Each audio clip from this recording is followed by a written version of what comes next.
Everyone, welcome to today's Program Yourself Thin podcast. Today we're talking about imagining yourself thin and healthy.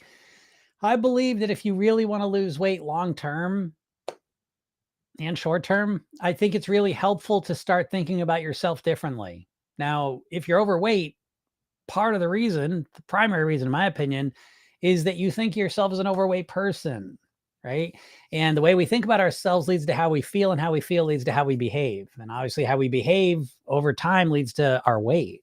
And so I think one of the first things you want to do when you want to change your weight is to change your mindset, change how you're thinking. And it's easy and hard, right? It's hard because it takes longer than you think it's going to, but it's easy because it's not that hard to think different thoughts. Not really. And so the goal is not just to force yourself to eat different, act different, but to start thinking differently, to start thinking about yourself differently. And so if you were a person who is thin and healthy, what would that be like? Now, I know at first some people say, oh, God, I haven't been thin and healthy in 30 years. I have no idea. I've got no idea. If I knew, I would do it. Fair enough.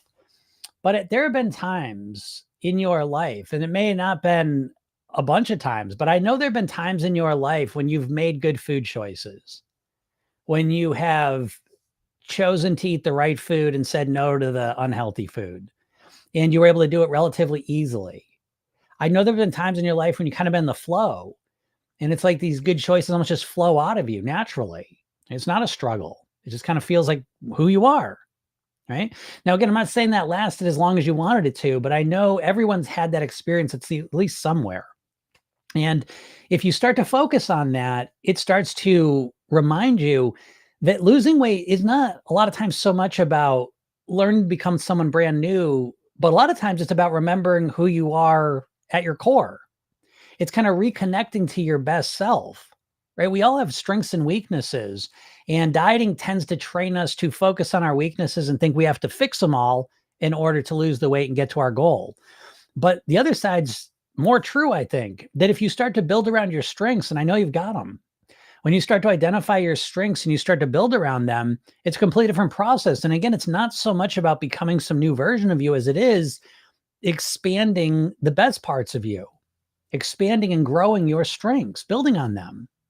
And so if you start to think of yourself when you're calm, when you're grounded, when you're centered, when you're feeling more peaceful, when you have more perspective on things, when you realize why you want to lose weight and why it's so important to you. So you're connected to your motivation. When you're just, more centered and able to see things more clearly and realize that I want to make this good food choice because I want the results of it long term. I want to become this version of myself who lives in alignment with my values and my goals. And the more you start to think of yourself this way, the more you start to define yourself this way, the more you start to become it. Because truly, literally, the more you start to think of yourself as the person you want to be, you are literally building up the neural connections and ultimately networks that turn you into that person. And this is the part of weight loss that I think most people just overlook or ignore. And they think what's going to change them is the weight loss. But 95% of dieters that lose weight put the weight back on. So just losing weight does not mean that you transform. Right. We need to understand that. And we need to look at the bigger picture that what we're looking to do here is to first start imagining ourselves as the person we want to be, to imagine yourself as a thin, healthy version of you. And the more you start to think of this, the more normal it starts to feel. The more you start to train your mind and body how to behave like that, how to think like that, how to feel like that. And you start to behave that way naturally. And as you start to lose the weight, you're excited about it, but you're not surprised because you expected it, because this is how you start to think of yourself. And as you continue to walk down this path of transformation, you realize that so much of it is happening inside your mind in the ways that you're thinking about little things, big things, all things. They start to change, and you start to see the world as the best version of you. You start to think of yourself as a thin, healthy person. Now, let's do this, because one of the easiest ways in the world to imagine yourself as a thin, healthy person is to allow your imagination to imagine waking up tomorrow morning at your goal weight. It's a nice time frame, right? Because tomorrow's not that far and you expect to know what you're going to do tomorrow morning when you wake up. But the one little difference you're going to make is that you're going to see yourself and imagine yourself at your goal weight as that version of you. And if you take a moment and imagine waking up tomorrow morning in bed and you're at your goal weight, this is just for fun. So just let your mind do it. Notice how that would feel. How do you imagine breathing? How does it feel to lay in bed as this version of you at your goal weight? You can feel your body with your hands. How does it feel? You can imagine yourself hopping out of bed and getting dressed in that body. How do the clothes fit? How does it feel to get dressed in them? How do you feel as you're getting dressed in them? And now once you're finished, you imagine moving through your day as this version of you. And you can notice the little things, how it feels to move differently. Maybe as you imagine yourself walking, up downstairs, you feel more energy. Right? You're not drained. You're not fatigued. How does it feel to move in this body? And then imagine moving through your day tomorrow. Whatever day you imagine tomorrow, imagine moving through it in this body as this version of you. What people say to you, how it feels to move through the day, to do your work or whatever it is you're doing in this body as this version of you, energized, grounded, calm. Notice how that feels. Notice how you hold yourself, how you breathe, how you think, what you focus on, what you eat, how you behave. And the more you begin to imagine yourself this way, the more you train your mind to begin to act this way. This is a fundamental part of transforming your weight. Because what most people are doing is they're not doing this and they're just trying to force themselves to act different. And it creates this tension in you, right? There's this battle between these two parts of you. And so the solution to that is to start working on the inner piece of imagining yourself as the person you want to be.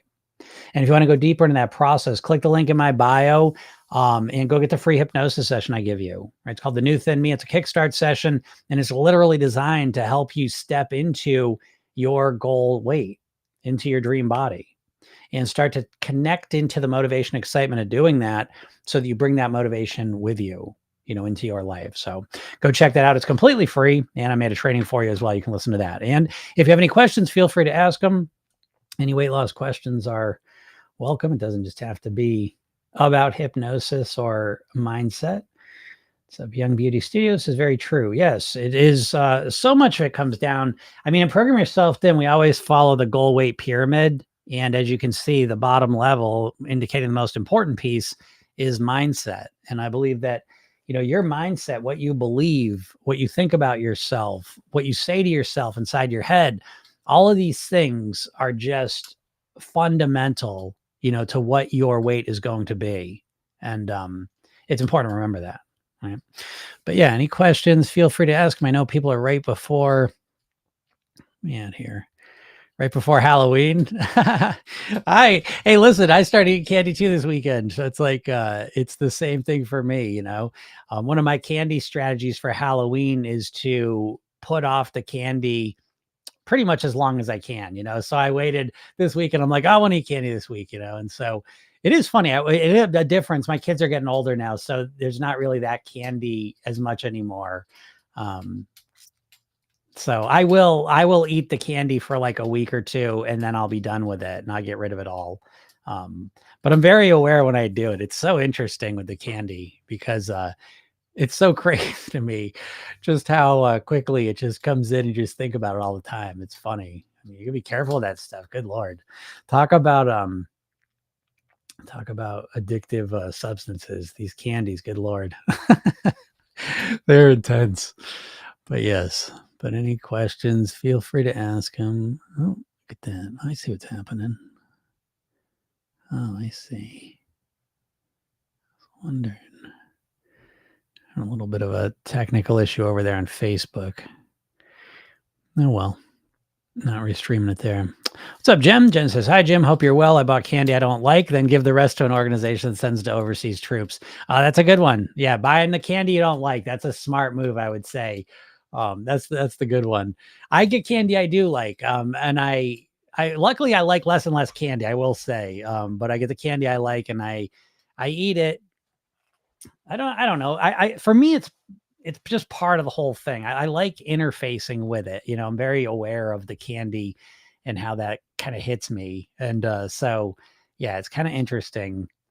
I learn a lot from when I eat the candy. I think the most fascinating thing for me, what I pay attention to, is just how quickly, like, those cravings, they're just there. It's like that. I mean, with the candy, with unhealthy food, things that either they're built to be addictive, right? We all know that, and they are. And so that's a good strategy, Jen. Though I like that. Yeah, candy I don't like. I've done that before. It is funny buying it though. It's the hard part, right? Because you always want to get the candy you like to eat because you're buying it to eat it. But that's what I do. I didn't buy any candy I didn't like. It's so funny. But I like some more than others. It is a little much, I will say. I don't eat much candy, and it is like when I start eating it, that's probably one of the most interesting things to me is that when I do start eating it, I notice like all the little subtle things of it. And one of them is like I was kind of sniffling more and my throat was hurting a little bit at night and little stuff like that, it kind of just goes in. I remember eating that shit so much. I used to eat so much candy, and it's like I used to always have the sniffles and I don't know, just always had effects from that. I never really associated to the candy though, but anyways. So yeah, it's kind of interesting like that. But I hope y'all have some sense of control over the candy this year because I know the candy leads to Thanksgiving. Thanksgiving leads to Christmas. Next thing you know, it's been 3 months of overeating. And that's what you got to watch out for. One thing just kind of leads into the next. So it's important, I think, to recognize what some of the triggers are that can kind of nudge you into the wrong direction and be prepared for them. And I think, if you're aware of them and you're prepared for them, I think that's that's the starting point anyways. But anyways, yeah, if you got any questions, feel free to ask them. This might be a quiet group. I know we were missing out on Facebook today. So yeah, for whatever reason, we're not streaming to Facebook. I don't know why. It's Bookworm says I get aches and pains when I eat anything with sugar. Yeah, for sure. Again, sugar's inflammatory. I was noticing, yeah, I'm sniffling a little bit more with the candy. Yeah, it pains. I mean, the sugar, it's an inflammatory substance, so I could see that. I've noticed that, like, I was a couple of years ago, I'd been eating more candy, but my fingers are starting to hurt. I don't know, like, a lot of times we don't think of our body as a system, and it's like, even eating the sugar, it just creates a systemic effect, that's not necessarily good effects, like my fingers hurting more, you know what I mean? The joints hurt more, there's more inflammation. It's just the whole thing. So it's, yeah, it's one of those things to be careful of, but be aware of. Again, I find paying attention to the candy for me is helpful ultimately because, like I said, because I don't eat a lot of candy, when I do eat it, all of a sudden I'm just more aware of what the effects are, the subtleties. And so I redefine candy quite a bit, because I know it tastes okay and all, but it's a little heavy-handed. I will say that. Bookworm says it lasts for days. That sucks. Yeah.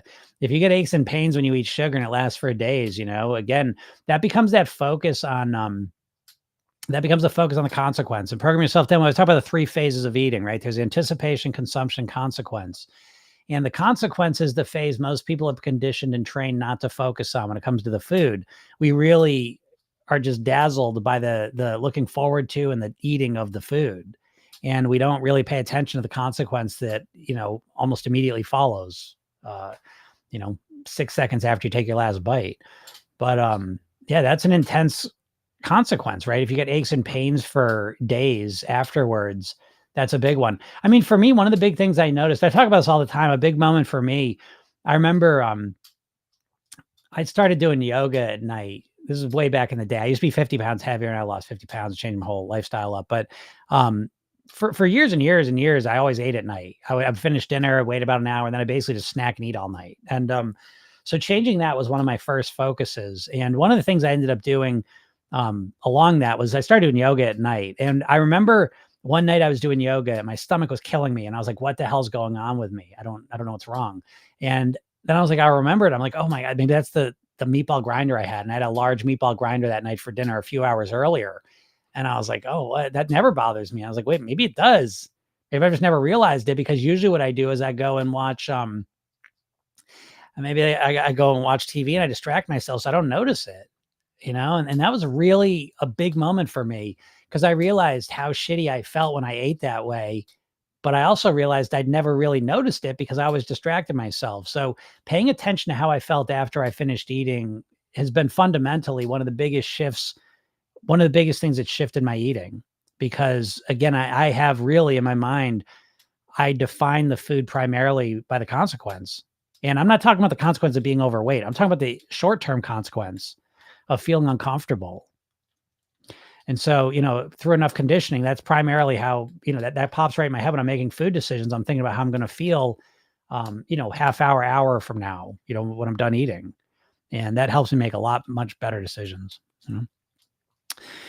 Jen says I had a brownie my mom made last night and then crashed. Not worth it. Oh yeah, for sure. Yeah, I mean, some things too, like something about my mom. My mom loves decadent things, but sometimes I will eat a decadent thing, and I'm just like, I'm out of commission. So yeah, I'm definitely, I'm so aware of that, and I don't like that feeling. It's not worth it. I don't care what people say. I just don't find it worth it to, just way overdo it with the sugar, the sweets, or the decadence. For me, it's just too much. Quorum says I can't make Tylenol fast enough after I eat sugar. Yeah, that's interesting. Yeah, right. It's it's affecting you strong. So yeah, and everyone's got their things. For me, like I've never been the biggest although I eat tons of shit. It's so funny I say that. I think that's the funny. I always say like I never really was a big sugar person, because I know people that ate way more sugar than I did. I was more of a bread person, but I still ate tons of sugar. I would start, first of all, I'd have sugar in my peanut butter. I have sugar on my cereal. I usually would have like a muffin donut right after breakfast. There was sugar in that. I'd have my lunch. I'd have cookies or brownie for dessert after lunch. I'd usually in the afternoon get a candy bar or some kind of candy for lunch and maybe a soda. Then I'd have dinner, and then after dinner I'd have dessert, and then I might eat sugar. So it's like, it's funny to me to look at that and be like, oh, I didn't eat that much sugar. That's so funny. It was shit tons of sugar. And I never even thought about it. I used to go to the dentist when I was a kid. Every single time I went to the dentist, I'd have cavities. I haven't had a cavity in my teeth in years and years and years now. Anyways, it's just funny what we do sometimes to just never think about it. You know what I mean? Like, it's just so funny, which I think is, again, it's the core of everything I'm talking about here, because we normalize the things, and the idea that I would say, oh, that's not even that much sugar. That's shit tons of sugar. I don't eat anything like that now. And my sugar really, this week's different because it's Halloween candy around, but my typical sugar consumption is really low, but that's been a process. I've worked that. I've weaned it down. I've turned it down, but I think it's important, if you really want to be able to get a handle on your weight and your health. I think, sugar for most people is something you're going to have to figure out how to manage, moderate, because otherwise it's too powerful for most people. It's going to, it's going to keep nudging you to overeating and struggling when you don't need to, All right, I'm gonna get out of here. I got a late start today and I want to go eat. Actually, speaking of eating, I am hungry. Sugar makes me hungrier too. There's another one, but I am going to go eat a big giant salad, and I'm really looking forward to the salad.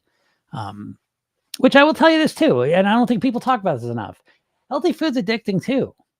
I will tell you, I'm as addicted to my salad as I am to the candy. I love my salad every day. It makes me so happy. I can't even take it. That's good. Let me answer a quick question before we get out of here. I try to visualize myself thin and light, but I find it very difficult. I realize it's not how I identify myself. I've been overweight most of my life. A lean body feels foreign. Any suggestions? Yes. This is, I work with this constantly, right? As you can imagine, a lot of my clients have not been at their goal weight ever, or in a very, very, very long time. So it's very, very normal for people to say, well, I want to visualize myself being thin and healthy, but I don't know how to do it, right? Fair enough. You literally don't know how to do it. Okay. So that's the starting point. So what I would suggest to you is that you want to shift your focus a little bit, because what you're doing, and you've said it right in the word, is I try to visualize, right? And so you're trying to visually picture yourself being thin and healthy, and you don't have a visual picture for that. Now, the truth is, you don't really have a clear visual picture of yourself overweight either, because we don't tend to think of ourselves in a reflective visual way. We don't have a lot of neural connection for that, right? We didn't evolve in an environment where there was mirrors and reflections and pictures of us all the time. So most of us have a very low ability to visually imagine what we look like, overweight, thin, whatever. Okay. So the real secret is to not focus on what you're going to look like when you're thin and healthy and light and all that stuff. It's to imagine what you're going to think and feel like when you're those things. And we leave the visual piece to the side. I know that sounds strange, but it's a real important distinction. It's going to help you a lot because visually you're really struggling because you can't make a visual image in your mind of what you're going to look like, and it's stopping you. But let me ask you this, Mez. If you start to focus, I'm going to throw out some ideas that probably are aligned with you being thin and healthy. If you are more relaxed, more calm, more grounded, feeling more centered, more at peace, happier, more hydrated, more well rested, more nourished, more satisfied, more emotionally balanced. These are the qualities that are aligned with being at your goal weight. And typically for most people, those are easier sensations and ideas to connect to and imagine than visually picturing yourself at the weight you want to be. So what I would suggest, Mez, is that you start in, well, first off the bat, let's put visualize to the side and replace it with imagine. There's a difference there, right? Because visual is about visualizing what you're seeing. Okay. Imagining is a more robust. It's got visual too, but it's also got what we say to ourselves, what we feel, how we think. And so instead of visually trying to see yourself as a thin person, start to imagine yourself as the calm, grounded, centered, healthy, motivated person who naturally makes better choices. And what you're primarily looking at is your physical relaxation. So align your body, right? We don't want to be slouched, right? Kind of align yourself, activate your muscles comfortably, relax your shoulders, your chest, your stomach, your face. Begin to breathe more deeply. Does that make you feel healthier? Does that make you feel more grounded? Okay. Now think about a situation in your life where you'd like to make a better food decision. Maybe at breakfast, you'd like to make a healthier thing. Maybe at lunch, you'd like to choose something that's better for you. Maybe at dinner, you'd like to say no to the extra helping. Think of yourself in one of those situations and now imagine yourself in that situation being relaxed, calm, grounded, centered, aware of your goals. You know, you're kind of separating yourself a little bit from the tension and the stress of the moment, right? Because a lot of times what drives our eating behaviors, we're just kind of wrapped up in the moment, we're just doing what we did, right? So we take a step back there, give ourselves a little bit of a buffer, calm ourselves down, ground ourselves, and now imagine yourself in a scenario where you want to make a good food choice, making that good food choice. If you felt more relaxed, more calm, more grounded, if you were more connected to what your goals are and why you want to achieve them in terms of your weight. And this is the secret to thinking of yourself as a thin, healthy person, not just to visually imagine yourself what you will look like. That's not going to be enough. So I hope that helps. Jen says, it is hard. I've been at goal almost a year and still have to remind myself I'm thin and healthy. In my mind's eye, I'm not always. Yeah, exactly.